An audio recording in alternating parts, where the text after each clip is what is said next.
দেখেন, এটা হচ্ছে একটা পশু, একটা বিড়াল, অনেক কিউট মাশাল্লাহ। একটু আগে আসছিল, এর আগে যেটা ভিডিওতে দিয়েছিলাম, তাকে আমি একটু হাতের ছোঁয়া দিয়ে আদর করলাম। দেন হচ্ছে সে এখন আমার সাথে দুষ্টামি করতেছে, সারাক্ষণ আমার পেছন গুড় করতেছে। আমি তাকে একটু খাওয়ালাম, খাবার দিলাম। সে বুঝতে পেরেছে হয়তো যে ভবিষ্যতে আমি তাকে এরকম ভাবে আদর করব বা খাবার দাবার দিব। সে আশাবাদ ব্যক্ত করে সে আমার পিছনে হচ্ছে সময় দিচ্ছে। যে দেখেন আমি আদর করি কি করতেছে, দেখেন, মানে এই যে দেখেন দুষ্টামি, ঠিক আছে। সে এখন মনে হচ্ছে যে কতদিনের পরিচয় আমার সাথে, দেখেন, মনে হচ্ছে যে কতদিনের পরিচিত ছোঁয়া আমি তাকে দিচ্ছি। দেখেন, একটা পশু পোষ মেনে গেল, কিন্তু কিছু মানুষ আছে যে তাকে আপনি তার জন্য যত কিছুই করবেন, তাকে যত কিছুই দিয়ে যাবেন, সে দেখেন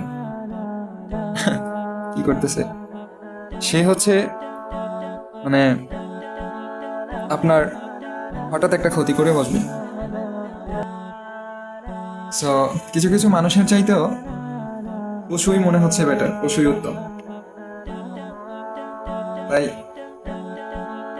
স্বার্থপর মানুষদেরকে বন্ধু বা নিজের জীবনের অংশ না বানিয়ে এরকম বিশ্বস্ত পশুকে বানান, তাও ভালো আছে। দেখেন কি করে। এই- এই- কি রে দোস্ত, কি হাতের ছোঁয়া ভালো লাগে? এই আমার হাতের দিকে তাকিয়ে আছে, দেখেন। হ্যাঁ, হ্যাঁ। এই আরে ভাই, আমি কি রান্না করবো না তোমাকে আদর করবো বলো? আমার তো রান্না করা লাগবে, খাওয়া লাগবে। আজকে সারাদিন রান্না বান্না করি নাই, যেটা ছিল তোমাকে দিয়ে দিছি সম্পূর্ণটা।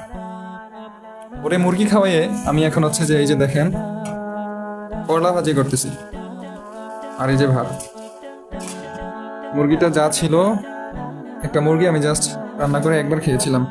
ওই যে আমার পায়ের সাথে কি করতেছি, আর পুরোটা ওরে দিয়ে দিছি। পায়ে লাগিস না। রাসূলুল্লাহ সাল্লাম তোকে হাত দিয়ে আদর করছে, আমিও তোকে হাত দিয়ে আদর করি, যা পায়ে লাগিস না।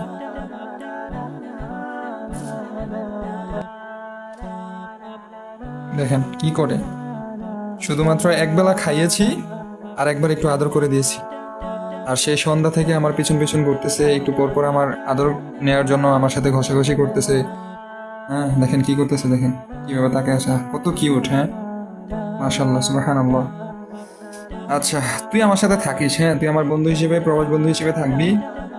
যা যা লাগবে আমি তোকে দিব।